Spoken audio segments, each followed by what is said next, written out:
et pourquoi briser une relation de dépendance? Bienvenue sur la chaîne de la résilience. Aujourd'hui, je vous propose cette thématique de la relation de dépendance. Il me semble que l'autonomie, de part et d'autre, est la base de toute relation saine.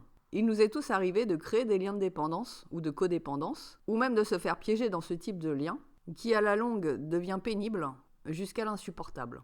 Bon, il faut dire aussi que ce type de lien n'est pas toujours facile à repérer, surtout dans le cas de la codépendance. Et c'est logique, puisque dans ce cas, l'un et l'autre compensent les manquements de l'un et de l'autre. Et ainsi, dans les apparences, cela ressemble à une relation équilibrée. Mais malheureusement, ce n'est que dans les apparences.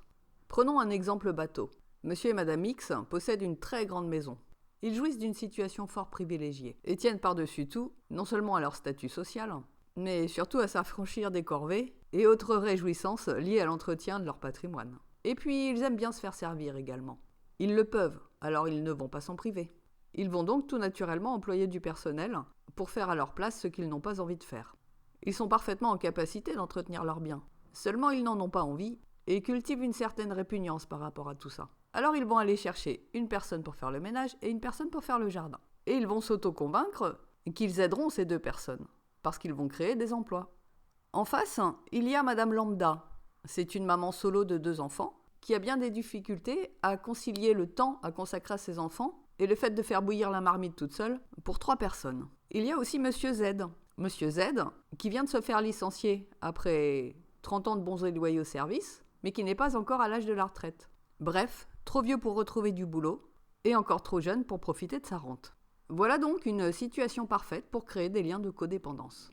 D'un côté, on est atteint de flémingite aiguë, mais on a du pognon, alors que de l'autre, on est plein de courage, mais on n'a pas un rond. Le surplus des uns va compenser le manquement des autres et inversement. Il s'agit bien d'une relation de codépendance. Et ce qui est d'autant plus dramatique, c'est que c'est ce genre de relation qui est totalement banalisé et normalisé dans nos sociétés. Et oui, quelque part, Monsieur Z le jardinier et Madame Lambda la femme de ménage vont eux aussi s'auto-convaincre qu'il n'y a pas de saut métier. Et que lorsque l'on n'a pas les moyens de faire la fine bouche, justement on ne fait pas la fine bouche.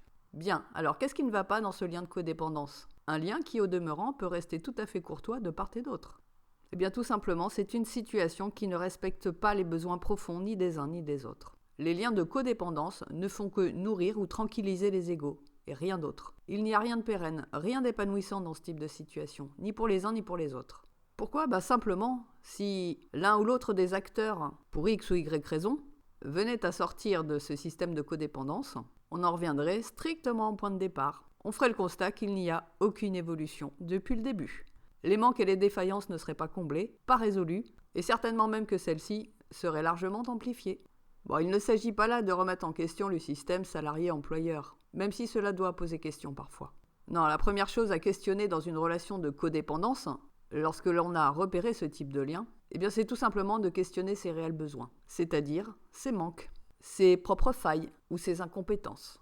Ok, Madame Lambda manque de temps et d'argent. En revanche, elle ne manque pas de travail puisqu'elle est seule à gérer tout son foyer. Ce qu'il faudrait à Madame Lambda, dans cette situation particulière, où ses enfants ont réellement besoin d'elle, et où elle-même a très envie de consacrer du temps à voir grandir ses enfants, mais sans pour autant sacrifier ses talents et ses envies, il s'agit d'un revenu passif, ou un revenu valorisant ses talents et ses compétences, à partir de son quotidien. De quoi aurait besoin Monsieur Z, le jardinier? Sans doute que Monsieur Z, malgré qu'il ait été jugé trop vieux pour occuper son poste, est très certainement blindé de compétences. Il est, dirons-nous, à l'âge où l'on transmet justement ses compétences et ses savoirs. Et c'est là-dessus qu'il devrait se concentrer. Et pourquoi pas pour créer sa propre activité, en tant que conseiller ou formateur, par exemple. Une jolie façon de clôturer sa carrière professionnelle, qui a été avortée brutalement. Et puis enfin, le cas désespéré de Monsieur et Madame X. C'est vrai que dans ce genre de situation, c'est plutôt eux qui ont la possibilité de tirer les ficelles. Et en tout cas, le vent en poupe pour ne pas se remettre en question. Et pour ne surtout pas rompre ce lien de codépendance, qui donne l'avantage à leurs désirs égotiques. Dans une conjoncture économique difficile, ils ne peineront jamais à trouver du personnel de service. La seule chose qu'ils ne voient pas arriver, c'est leur réelle dépendance. Et oui, moins on en fait, moins on veut en faire, et plus ça coûte cher de laisser faire les autres à votre place. Sans parler que ça peut vous mettre dans des situations bien délicates lorsque les autres dont vous dépendez vous font faux bond à la dernière minute, ce qui ne manquera pas d'arriver de temps en temps. Alors au final, quels sont les besoins réels, non pas égotiques mais réels, de Monsieur et Madame X qui semblent ne manquer de rien? Eh bien, monsieur et madame X, aussi nantis qu'ils puissent être, ont les mêmes besoins humains que n'importe qui. Monsieur et madame X ont eux aussi besoin d'authenticité dans leur relationnel. Or, le calcul est simple. Plus on privilégie le relationnel conditionné, c'est-à-dire je te donne ça en échange de ça, eh bien, plus on ferme la porte à l'authenticité et au naturel. Et plus on s'expose aussi à des trahisons ou à des rejets. Il y a aussi un deuxième perturbateur de ce lien de codépendance en équilibre fragile. C'est lorsque l'un de ces acteurs décide de prendre le dessus et l'avantage sur la relation de codépendance. Et à ce moment-là, le lien de codépendance devient un lien de dépendance. On y vient. Ce système de codépendance, qui est tout à fait encouragé et nourri dans nos sociétés, ronronne tranquillement jusqu'à ce que, je vous le donne en mille et mille, jusqu'à ce qu'un élément extérieur vienne perturber ce système. Par exemple, dans un couple qui fonctionne en codépendance, un amant ou une maîtresse peut venir faire exploser le système. Un autre exemple, dans le système employé-employeur, une faillite peut faire exploser le système. Encore un exemple, dans le cas où vous dépendez 100% de votre image, un scandale, qu'il soit vrai ou pas, peut anéantir tout ce que vous avez construit sur ce système de codépendance. Il y a aussi un deuxième perturbateur de ce lien de codépendance en équilibre fragile. C'est lorsque l'un de ces acteurs décide de prendre le dessus et l'avantage sur la relation de codépendance. Et à ce moment-là, le lien de codépendance devient un lien de dépendance. Des situations comme ça, ou des systèmes de codépendance, il y en a à la pelle, partout. Mais ce n'est pas encore le plus grave et le plus problématique. Parce que dans un système de codépendance, on est au moins à deux à porter les responsabilités. Il y a, dirons-nous, un échange tacite, mis en place et accepté. Là où c'est plus embêtant, c'est lorsqu'il y a un système de dépendance pure. C'est le cas dans le système parent-enfant mineur. C'est le cas aussi dans toutes les situations de handicap ou de déficience, que celle-ci soit mentale ou physique. C'est le cas lorsqu'il y a une perte d'autonomie. C'est le cas lorsqu'il y a une mise sous emprise, une manipulation volontaire visant à annihiler le libre arbitre de l'un au bénéfice de l'autre. C'est le cas aussi à l'échelle des sociétés ou des communautés, lorsqu'il y a impunité sur les pratiques d'esclavage. On parle ici bien sûr de l'exploitation ou de la traite d'êtres humains. Sans oublier le relationnel que peuvent entretenir les humains avec le règne animal, bien sûr. Animaux domestiques ou animaux d'élevage sont totalement dépendants de l'être humain. Et donc totalement à leur merci. Un droit de vie ou de mort en fait.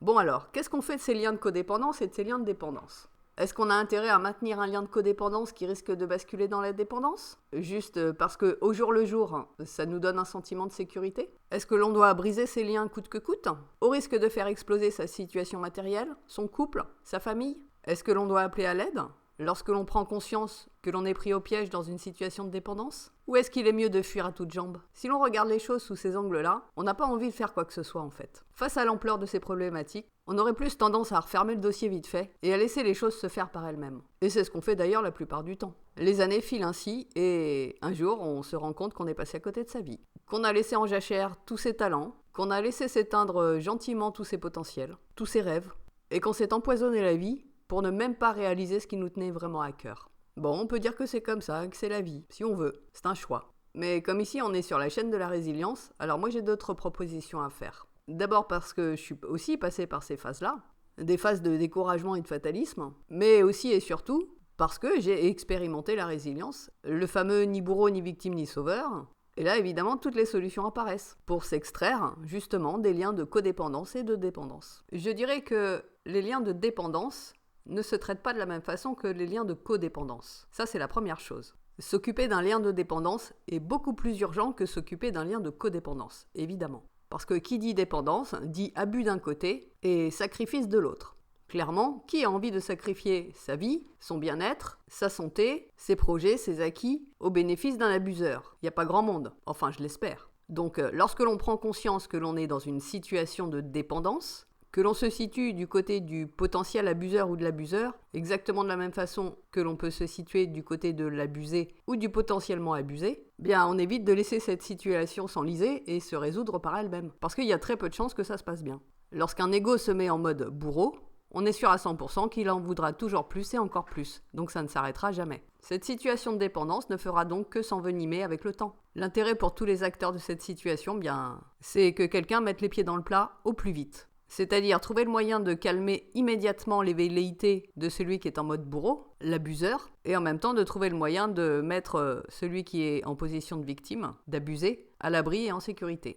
On ne sait jamais à quel moment réellement une situation potentiellement de dépendance va basculer dans l'acte d'abus. Mais lorsque l'on en fait le constat, bien c'est déjà trop tard. Pour illustrer ce propos, on peut prendre comme exemple l'affaire Mazan.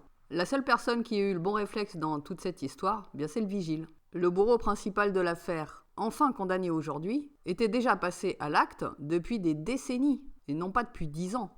Il était déjà repéré, connu, par les forces de l'ordre, par la justice, par ses complices, et certainement aussi par quelques membres de sa famille. En tout cas, tous les acteurs qui étaient susceptibles à un moment donné ou à un autre de mettre un terme à cette situation n'ont rien fait, ne l'ont pas fait. Autant dire que lorsque l'on se retrouve dans une situation d'abus, ou lorsque l'on est témoin de ce genre de situation, et quelle qu'elle soit d'ailleurs, on n'a aucun intérêt à attendre qu'une personne tierce nous aide à régler cette situation. L'abuseur principal de cette affaire était parfaitement au courant qu'il avait basculé dans l'abus. Et il a fait délibérément le choix non pas d'aller se faire soigner, même après ses premières interpellations, mais de céder complètement à ses pulsions et à ses addictions. Tout comme tous les autres co-accusés d'ailleurs. Preuve que l'ego bourreau est difficilement arrêtable. Du côté de l'abusé et de la victime, principale, parce qu'il y en a eu d'autres, bien évidemment, elle ne savait pas que c'était elle, la victime principale, mais en attendant, elle avait déjà eu la puce à l'oreille plusieurs fois, sur les agissements douteux de son mari. Elle aussi, à ce moment-là, a choisi de fermer les yeux, de passer l'éponge, pour préserver son lien relationnel, préserver la cohésion de sa famille. Nos choix face à des situations d'abus et de dépendance sont souvent lourds de conséquences. Bah oui, c'est pas facile de mettre les pieds dans le plat, de dénoncer les abus, d'en prendre acte, de les verbaliser, de les signaler aux autorités, lesquelles, on le sait, sont particulièrement inefficaces la plupart du temps, voire complètement bloquantes lorsqu'il y a un conflit d'intérêts. Ouais, c'est pas bien d'aller dénoncer son voisin, mais quand on sait que celui-ci tabasse son chien, ou ses gosses, ou sa femme, on continue à faire l'autruche pour garder sa tranquillité. Quand on sait que son meilleur pote est un arnaqueur notoire, on continue à éviter les sujets qui fâchent avec lui pour continuer à faire des bonnes fiestas ensemble. Lorsque son banquier commence à vous prélever des frais pour ci ou pour ça, sans aucune raison, est-ce qu'on est obligé de s'incliner sous prétexte que l'on a besoin d'un compte en banque pour fonctionner et qu'en plus on est régulièrement à découvert? On sait très bien que la fragilité et la vulnérabilité attisent les positionnements de bourreaux, de prédateurs, d'abuseurs, d'opportunistes sans vergogne. Bah oui, un bourreau égotique ne s'en prendra jamais à plus fort que lui.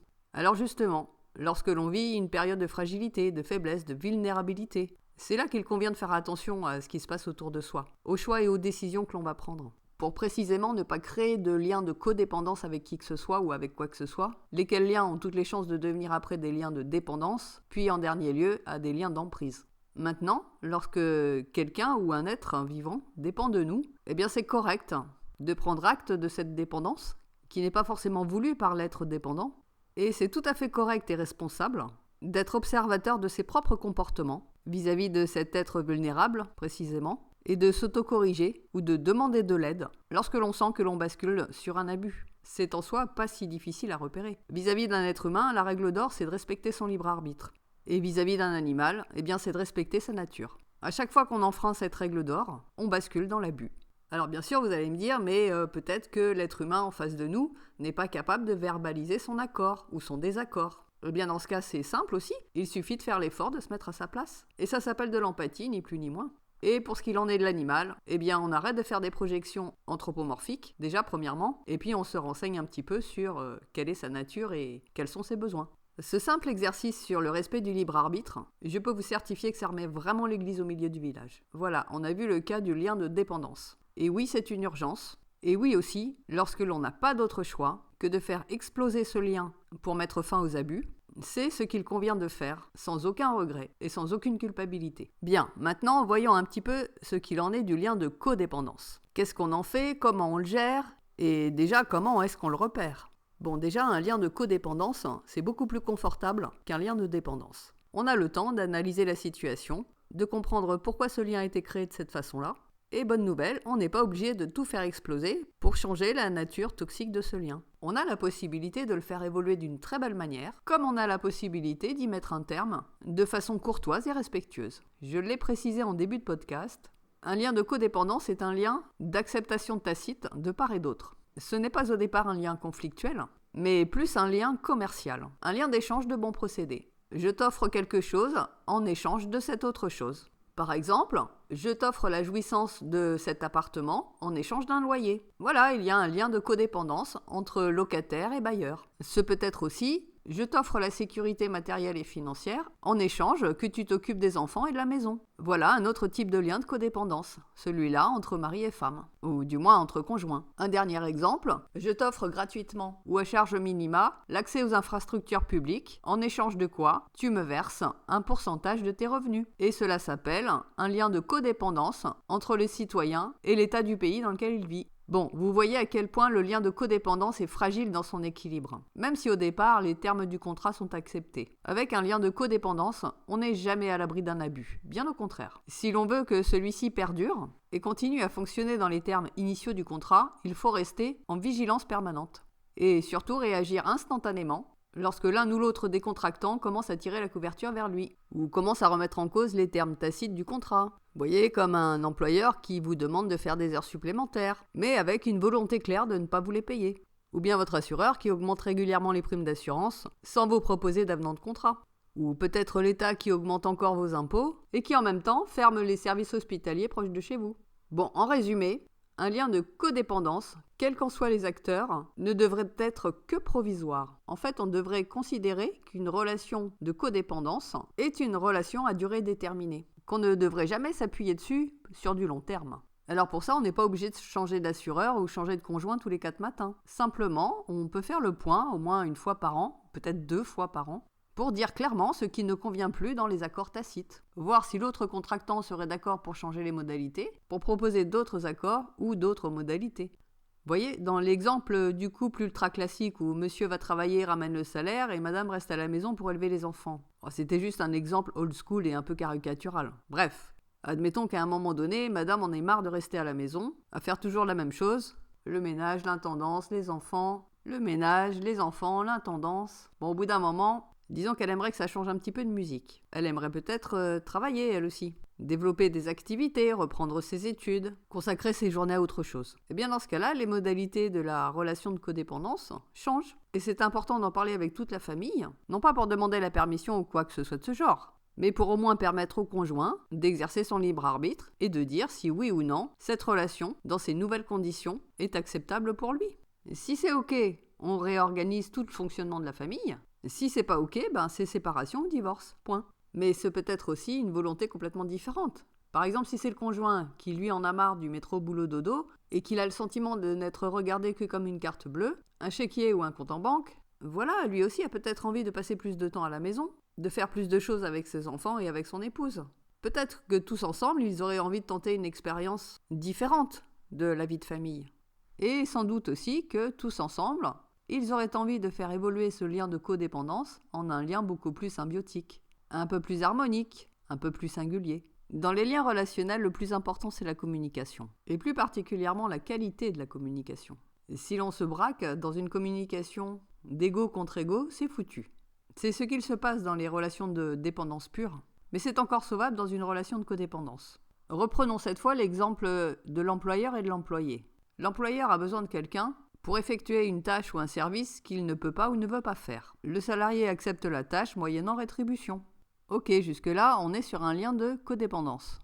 Maintenant, au fil du temps, l'employé, le salarié, va devenir de plus en plus compétent, de plus en plus efficace et de plus en plus rentable pour l'employeur. Et parce qu'il participe encore mieux et encore plus au développement de la société, il va légitimement avoir envie de demander une augmentation.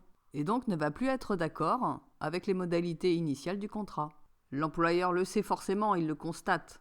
Mais ce n'est pas pour autant que de lui-même, il va proposer cette augmentation à son salarié. Et bien dans ce cas-là, il faut que ce soit celui qui désire un changement et une évolution, qui entame la communication et demande à renégocier son contrat. Si on finit par aboutir à un accord, c'est parfait. On prolonge le lien de codépendance avec d'autres modalités. Mais si par contre ça coince, eh bien ce lien de codépendance devra être brisé par une démission ou un licenciement. Si vous êtes dans le cas de figure d'être le salarié par exemple, et que vous voyez que la renégociation, ça coince franchement, considérez simplement que vous êtes à un carrefour. Surtout pas une voie sans issue, mais un carrefour avec plusieurs directions possibles. Du point de vue de vos besoins, de ce qui vous manquait, vous êtes revenu au point de départ, juste avant de signer votre contrat de travail en fait. C'est le choix que vous aviez fait à l'époque d'être salarié. Vous aviez besoin de gagner votre vie, et c'est cette solution-là qui se présentait à vous. Arrivé à ce carrefour, une nouvelle fois, vous avez la possibilité de cette solution. Travail contre salaire. Vous pouvez y replonger si vous voulez. Simplement, il vous faudra accepter de refaire exactement le même chemin que vous avez déjà fait avant. Vous faire embaucher, faire vos preuves, et peut-être, éventuellement, cette fois-ci, prendre un petit peu de galon. Mais rien n'est moins sûr. Mais comme on est au carrefour et que vous avez un peu de bouteille cette fois-ci, vous avez peut-être envie d'expérimenter d'autres solutions.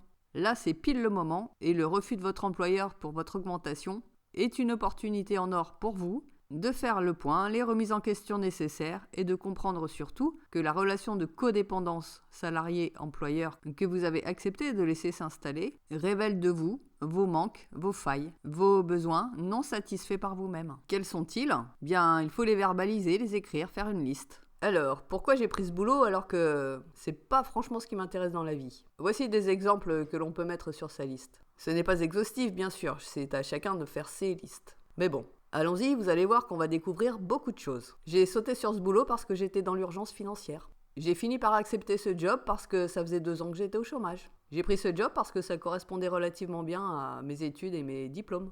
J'ai postulé à ce poste parce que c'était à côté de chez moi et qu'il n'y avait pas de transport. J'ai pris ce boulot parce que je ne me sentais pas encore assez solide pour monter mon entreprise. J'ai l'impression d'avoir pris ce job bien malgré moi. En fait, j'ai l'impression de m'être retrouvé exactement dans la même situation que mon grand-père en son temps. J'ai pris ce job pour le salaire et les vacances. J'ai pris ce job parce que j'étais pistonné pour l'avoir. J'ai pris ce job pour montrer à ma famille que j'étais capable de faire quelque chose. Bon, j'arrête là. S'il n'y a aucun moment dans cette liste vous n'avez marqué quelque chose comme « j'ai pris ce job parce que j'ai toujours rêvé de faire ce métier », eh ben c'est que vous êtes à côté de la plaque. Et donc vous ne pouviez créer qu'un lien de codépendance, employeur-employé. Rien de plus et rien de mieux. Ainsi, à chaque fois que vous ferez ce genre de choix par défaut, vous vous embarquerez dans un lien de codépendance. Vous ne serez pas à votre place, même si d'un point de vue social ça ne choque personne. Mais vous allez juste passer à côté de votre vocation.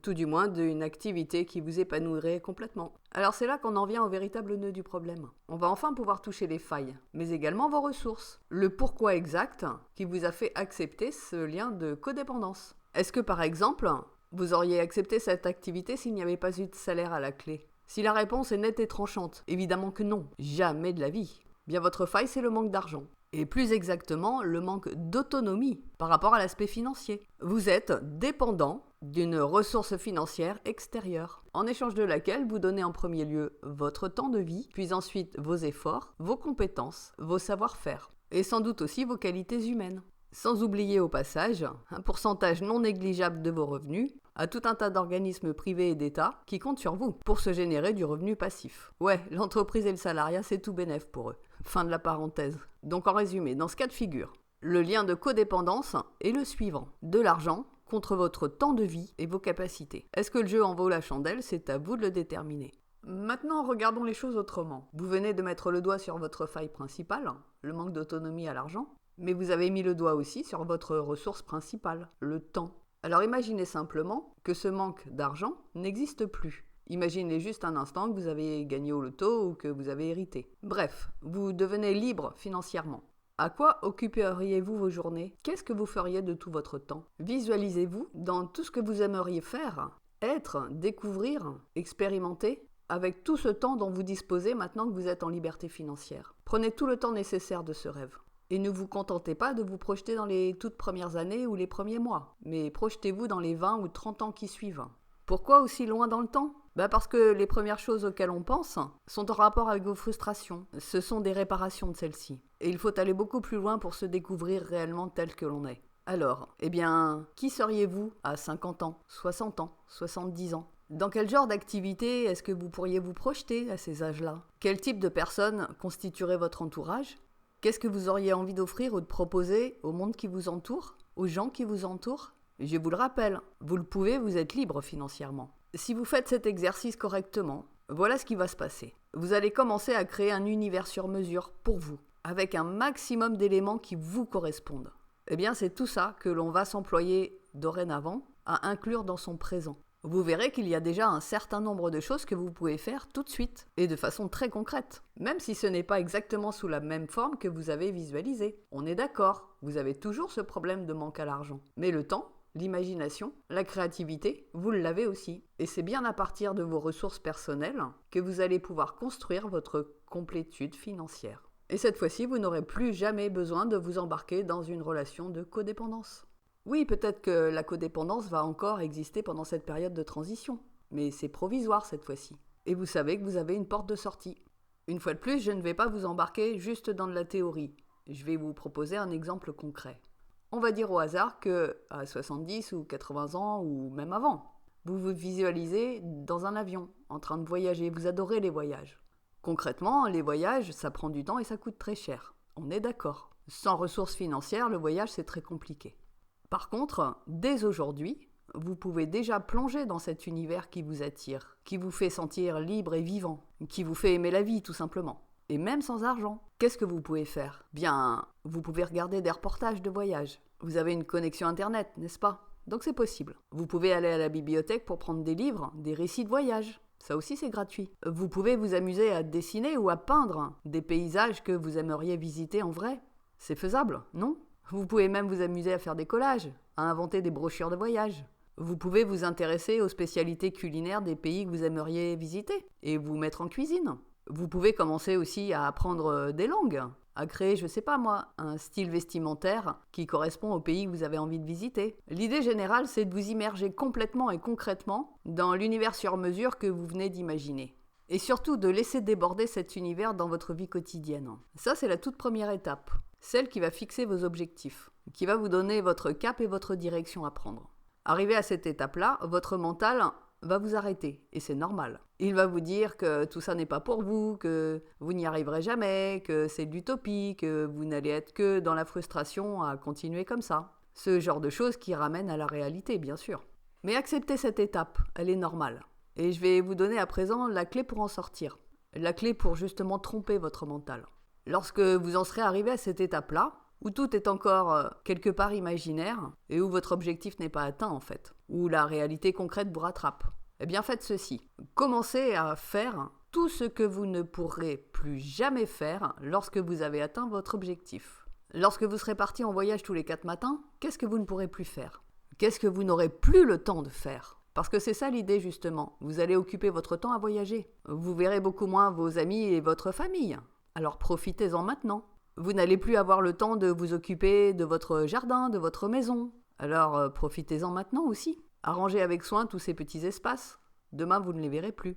Vous n'aurez plus le temps pour ça non plus. Et vos collègues de travail? Demain non plus, vous ne les verrez plus. Alors profitez-en. Réglez vos comptes avec eux si c'est nécessaire dès aujourd'hui. Ou au contraire, commencez à entretenir des relations un peu plus amicales avec eux. Du moins si vous avez envie de raconter ou de partager vos voyages avec eux après coup et en dehors du boulot. Et puis peut-être que depuis très longtemps, vous aviez envie de développer une activité qui vous intéresse.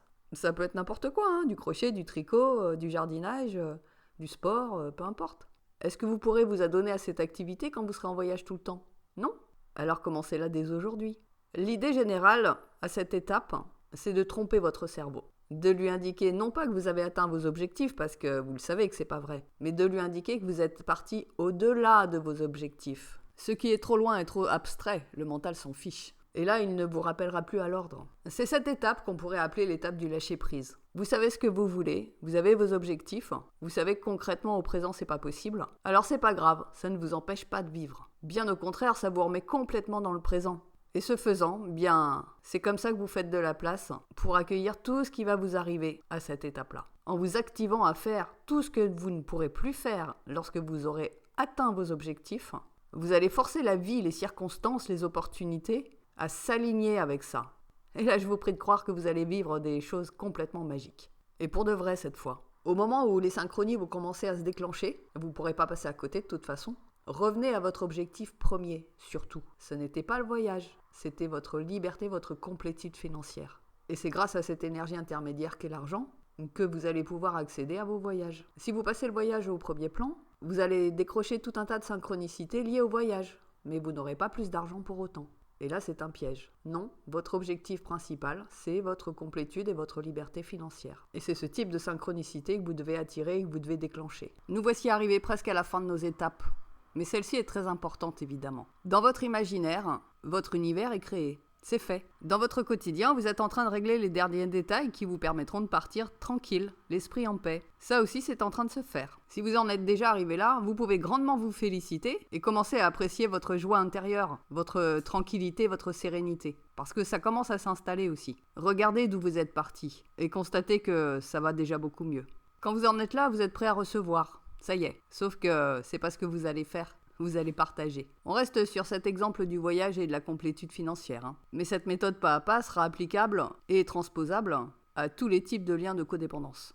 Alors voici ce qu'est cette étape de partage. Vous allez créer ce pont d'échange qui vous permettra d'accéder à votre liberté financière. Vous allez pouvoir créer une sorte de route commerciale, on va dire. Une autoroute commerciale, devrais-je dire, mais sans créer aucun lien de codépendance. Vous avez donc créé votre univers sur mesure, et c'est ça que vous allez partager et proposer d'abord juste autour de vous, puis en vous élargissant de plus en plus. Nous disposons aujourd'hui d'un outil formidable qui s'appelle Internet. Ce n'est pas le seul outil pour s'ouvrir sur le monde, mais en attendant, c'est un outil très pratique pour ce genre de choses. Alors, revenons un tout petit peu en arrière. À l'étape précise où vous étiez en train de construire votre univers, vous avez forcément développé pas mal de choses. Bien, c'est à partir de là que vous allez construire votre pont. Ce sont ces choses-là que vous allez pouvoir partager. Je vous donne quelques exemples concrets. Admettons que dans votre univers du voyage, vous vous soyez intéressé de très près à l'aspect culinaire des pays que vous avez envie de visiter. Vous avez commencé à mettre la main à la pâte, à essayer des recettes, à en élaborer d'autres peut-être, et tout ça, vous allez pouvoir le partager. Vous avez besoin d'un média ou de plusieurs médias différents pour le faire, et c'est à vous de les choisir. Est-ce que ce sera sous forme de livres? Est-ce que ce sera sous forme de vidéos, de sketchs, de tutos, de photos, d'ateliers à partir de chez vous, de reportages gastronomiques? Ce ne sont pas les idées qui manquent autour de ce qui vous passionne et de ce qui vous met en joie. Peut-être aussi que dans la création de cet univers, vous avez découvert de grands voyageurs, des gens qui vous ont passionné dans les lectures que vous avez faites. Ces découvertes-là aussi, vous pouvez les partager, vous pouvez en parler, vous pouvez communiquer dessus. Vous pouvez créer des communautés avec des personnes qui ont les mêmes intérêts que vous, les mêmes passions que vous. Bref, le champ des possibles est ouvert, mais il faut passer à l'action maintenant. Et l'action qu'il faut mener, eh bien, c'est le partage. Partagez et proposez votre univers sous une forme que vous maîtrisez bien, sous une forme qui vous intéresse. Peu importe, on s'en fout si c'est de la peinture, du scrapbooking, de l'écriture, du blabla, on s'en fiche. On commence toujours par ce que l'on a sous la main, ce que l'on a autour de soi et autour de chez soi, et surtout ce que l'on a en soi. Et bien voilà, vous êtes prêts à lâcher vos vieux liens de codépendance et à entrer de plein fouet dans votre vie désirable. Oui, pendant quelques temps, ça va être un petit peu difficile, quelque peu prenant puisque vous allez être à double emploi. À cheval sur votre lien de codépendance pour gagner votre vie et à cheval sur les activités que vous êtes en train de partager. Ne vous inquiétez pas, tout ce que vous êtes en train de construire au travers de vos partages va prendre vite le dessus sur votre lien de codépendance avec votre travail alimentaire. À votre tour, vous allez recevoir bien vite des propositions, des offres, des demandes. Et là, ce sera à vous de faire le tri, d'y répondre ou de choisir de ne pas y répondre. Là, on va commencer à parler d'argent sérieusement. Et là, il y aura aussi des pièges à éviter. Prenez un maximum de renseignements sur le média que vous avez choisi pour faire vos partages. Ne vous précipitez jamais sur ce qui paraît trop facile, trop simple, trop rapide. C'est l'erreur que vous aviez faite en acceptant un boulot contre salaire. Ne refaites pas la même erreur pour vous retrouver encore piégé dans une codépendance. Dans l'expression liberté financière, il y a d'abord le mot liberté. C'est ce que vous devez garder en tête dans le moindre de vos choix. L'autonomie, c'est l'inverse de la dépendance. Et dans tous les domaines de votre vie où vous êtes autonome, eh bien vous êtes libre. Libre de faire vos choix, libre de faire vos expériences. Et bien sûr, pleinement responsable des conséquences de celles-ci. Ça va avec. Bien, alors on va s'apprêter à clore ce podcast, qui dure maintenant depuis une bonne demi-heure, et qui avait pour thématique cette fois-ci la dépendance. En partant du pire pour arriver au meilleur, les situations de vie que l'on peut traverser sont dans cet ordre-là. L'emprise, et c'est juste l'enfer, puis la dépendance, qui est un cauchemar. On passe ensuite par la codépendance, qui donne le sentiment d'être emprisonné. Et puis on accède enfin à l'autonomie. Et là, enfin, c'est la liberté. Il en reste encore une pour accéder au succès total. Et bien cette étape ultime, c'est d'accéder à ce qu'on peut appeler la co-création. Alors bien sûr, réussir de passer de l'emprise à l'autonomie, c'est déjà monter sur le podium. Mais si on a la chance de disposer encore d'un peu de temps de vie, alors on peut passer à l'étape de la co-création. Et là, c'est, comment vous dire, champagne et feux d'artifice. L'étape de l'autonomie, c'est une étape qui est profondément individuelle. Et si on en reste là, évidemment, on peut aussi devenir individualiste. Et c'est le grand piège qui peut vous empêcher d'accéder et d'expérimenter la phase de la co-création. Et oui, lorsque l'on a atteint l'autonomie, la liberté, la sensation de complétude. Dans au moins un des 3 dossiers racines de nos vies, je les rappelle, le dossier du relationnel, le dossier du matériel et de l'argent, le dossier de la santé, eh bien bizarrement, on est beaucoup moins enclin à regarder ce qui se passe en bas et à tendre la main. La peur certainement de retourner voir ce qui se passe en enfer ou dans son cauchemar. La peur peut-être de s'y refaire piéger. Je n'avais pas trop parlé de résilience jusqu'à présent, alors c'est le moment. Le partage a ses limites. Lorsque l'on vit une complétude, qu'elle soit personnelle, physique ou matérielle, on ne peut plus partager ces choses-là avec ses semblables que de manière intellectuelle. Les seules personnes avec qui éventuellement on pourrait partager ces expériences-là, qui sont tout à fait hors normes encore aujourd'hui, eh bien ce sont les personnes qui ont fait exactement la même expérience que vous. Et Dieu sait qu'elles ne sont pas nombreuses. Alors malgré que l'on se sente tout à fait complet, tout à fait libre, eh bien on peut se sentir profondément isolé et en grand décalage avec ses semblables. Avec le commun des mortels qui ne comprend rien à votre histoire, qui reste complètement hébété du récit de votre cheminement, et qui n'en a rien à fiche puisque c'est pas son problème égotique du moment. Et voilà, on en est là. L'ego et le monde de l'ego n'est plus votre histoire à ce moment-là. Bien sûr que vous êtes encore dedans, mais vous êtes devenu incapable de le nourrir. La complétude vous a permis de sortir de cette matrice.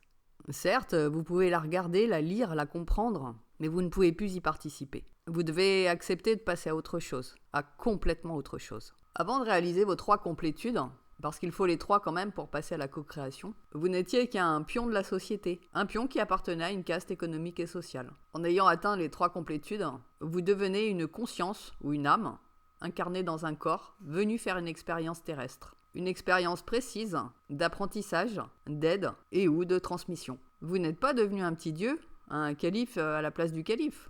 Vous êtes devenu un élément qui participe à la création, avec un C majuscule, à l'évolution de votre espèce, c'est-à-dire l'espèce humaine, ainsi qu'à l'harmonisation de sa société. Et en plus de tout ça, vous n'avez pas votre feuille de route à l'avance. Vous ne savez pas où vous allez, ni pourquoi, ni comment.